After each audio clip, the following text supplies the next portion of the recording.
world could touch Sith, even if you've seen his King Midas. So under guidance, surrounded by angels, he's on his last breath. He sees Malikul Maut, the angel of death, and as he approaches, he sits on the believer's head and he says, "Good souls come out for forgiveness and pleasure from Allah." That is what is said. And from the dead, his ruh now suddenly appears like a water drop from a water skin. The unseen can't be observed and be seen by the next of kin, and as tears fall from their eyes, they can't believe what they're witnessing.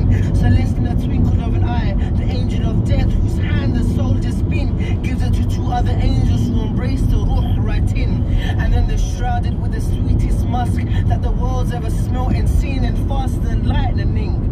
The soul now is sent to the skies and is met by two more angels who start to empathize and state, "Who is this good soul?" In which the soul replies, "I am so-and-so, the son of so-and-so," and that's just to identify. And then he's greeted by two more gatekeepers of each heaven in ways that are never less than dignified. And together they reach the heavens in which our Lord resides, the most majestic, stated in his perfection that is most glorified. Register the book of my slave in Illiyun, and take him back to earth, he decides.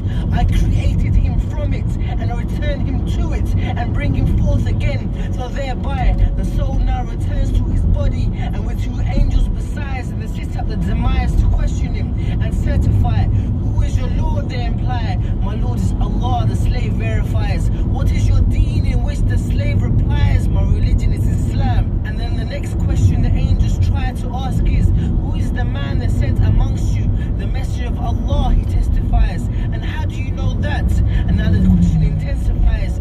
The deceased knows that he can only speak the truth and not utter a word of lie, so the slave remains calm, and then he justifies.